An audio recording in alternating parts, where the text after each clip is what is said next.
So this one time, there was a movie made by Peter Jackson. Oh, God. It's not on the script. You're going off script here. Well, he's going. Why are you talking?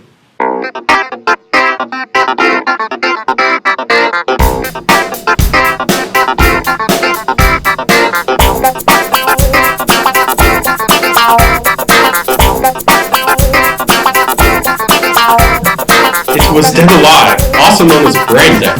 It's widely considered to be one of the goriest films ever made. At the time of its release, the film was a commercial failure. Huzzah!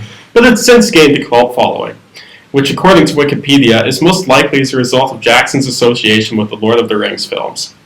Today the film holds an 86% positive rating on Rotten Tomatoes, and Simon Pegg has since mentioned that Dead Alive was a major influence on him, and played a part in the creation of Shaun of the Dead. Which we'll be talking about later. That was also a movie that exists. This film is gory. It was not good. Katie doesn't like There gore. was no learning. Oh, I don't like gore at all. But I was actually able to sit through this movie because the gore was so bad.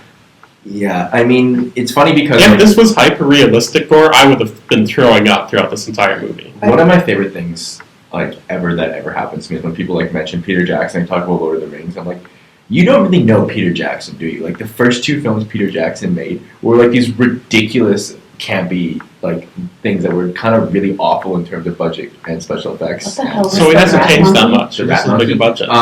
Dead Alive and Heavenly Creatures were both kind of just ridiculous films. He went heavy on camp and heavy on just trying to be terrible, and it ends up being I think this movie is legitimately bad, but in a good way. Yes. If that makes sense. Absolutely. It is so much I honestly feel like he said, you know what? You know what's the best part of Evil Dead? When everybody started shaking the camera randomly. Okay, let's do a lot of that for an hour and a half, and then we'll add some monkeys and face peeling, and it'll be good. This struck me as a man who really understood the zombie movie thing. He understood the first movie we did, Night of the Living Dead, and said, what if I combine that with Evil Dead 2 and make it silly? How do zombies have babies? That's it. This. Why was the baby such a bastard? Zombie baby, haven't you seen the Zack Snyder remake of Day of the Stop Dead? taking this movie seriously. It's not meant to be taken seriously. Well, I know. This movie is what can we do with zombie movies? It hurt me to watch though because I love this movie. This movie It's is a great basically movie. what kind of ridiculous shenanigans can I do? Which is good in its own way.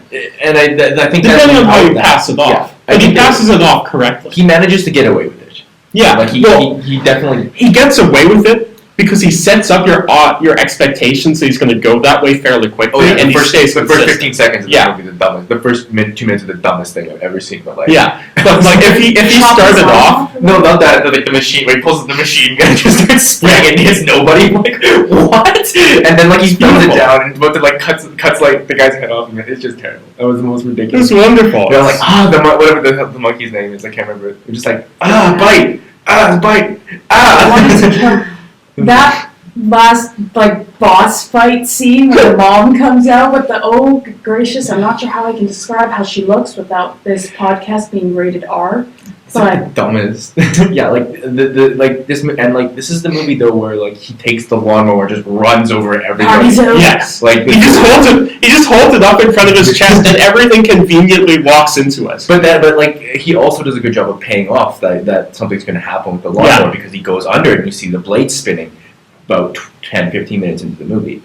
I mean, if he doesn't pay anything off with this film, it wouldn't work. He sets up all of his jokes fairly early and they pay off. Yeah, he does it properly. Yes. My one and he sets the right mood. I mean, if he set this up as Night of the Living Dead and then started doing all this shit, it wouldn't fly. But he fully accepts that he needs to be, that this is going to be the biggest piece of garbage you've ever seen. It turns out to be so. Actually, it becomes amazing because he embraces the fact that he's making cheese.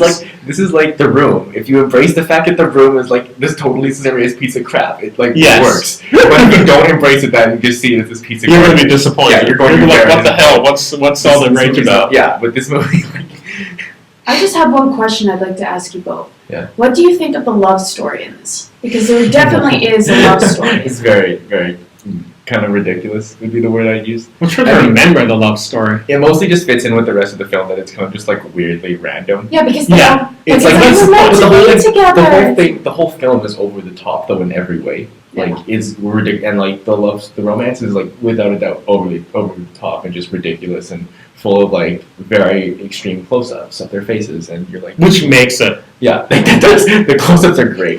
Clearly, we're going to get together because our faces are practically touching. I'm like, yeah, like it's like clearly this is going to work out. Why, yes, I would love to come back to your place, person I have just met and whose name I do not know. The question I have actually for you is I wrote Actually, the romance and the question I actually have for both of you. One of the things I wanted to get to when I was thinking about this, when I was reading up for writing this intro, was that Wikipedia has, like, it says, most likely as a result of his interaction with the Lord of the Rings films. Do you think the movie would have been a cult following without Lord of the Rings? No. No. Well, if it was, it would have taken a lot longer to achieve.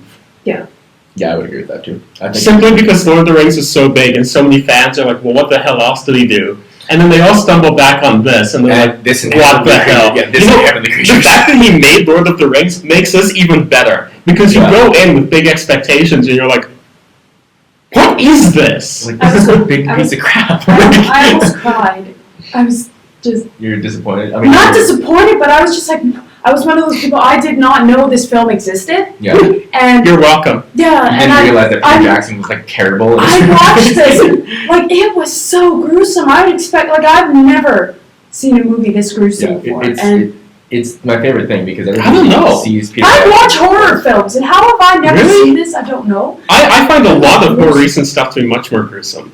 This was terribly gruesome. This was like comedic though. I don't know if it was actually. I think that was the difference. I think the Like difference there was a lot of gore in this movie, but it was very fake I looking guess The gore. one I always go to That's with this, the example of this is in Evil Dead 2 when he's like he cuts his hand off and you're laughing where he's like screaming at his hand, who's laughing now? And the scene is completely ridiculous and he uses about 6 times more blood than is necessary. Yeah. Oh, yeah. But because of the way the scene is set up, that doesn't actually seem gruesome to me. Yeah. Whereas something like if literally putting a thumb screw in somebody's eye it's probably a little more gruesome. Yeah. Like if they were being like fully realistic with the gore and actually like what lawnmowers would do to people's bodies in real life, I would have been throwing up throughout most of this movie. probably.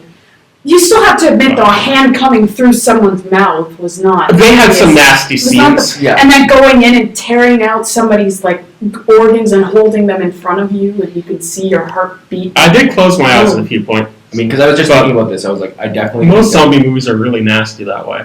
Yeah, I mean, because My favorite was erotic horror. going back to Night of the Living Dead.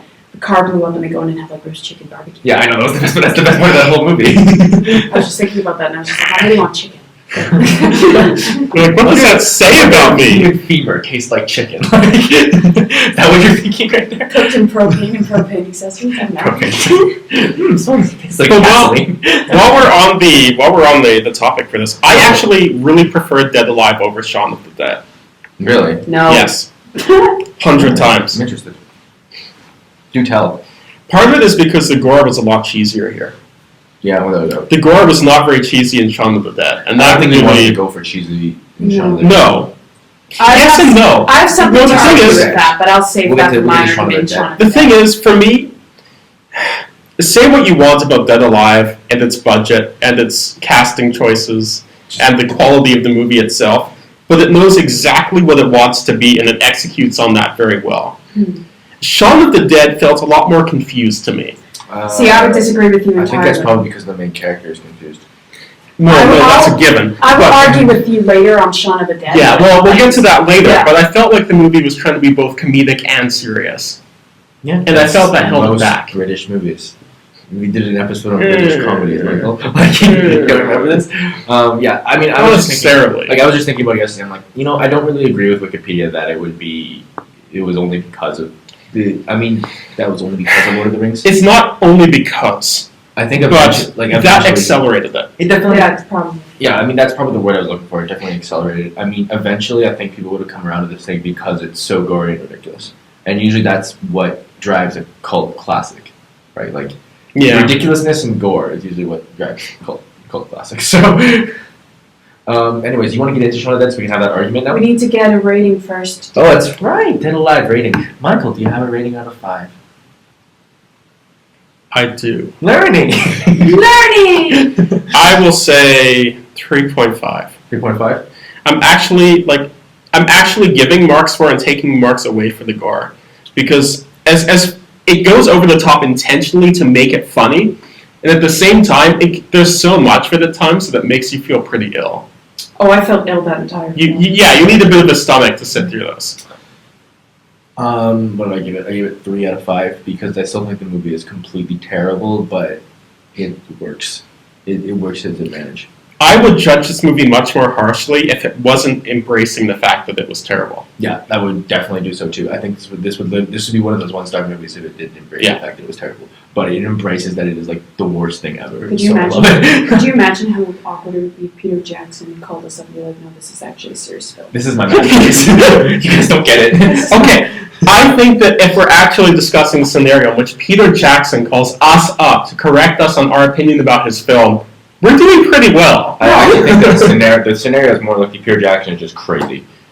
Now. Don't compare him to Quavo. Well, he'll probably challenge us to fight him in the ring. Michael, you're the strongest. True, but he's also a boxing champion. I probably have to give it a 3 as well. And I don't know. It's hard to describe my experience while watching this movie other than what the hell am I watching? I was amused. I was horrified. I'd probably never watch it again. Oh no, I couldn't sit through that. I might go back. Unless I was showing it was entertaining. Like, here, watch this. This is a great movie for people who like gore and like ridiculous movies. Mm-hmm. Yeah.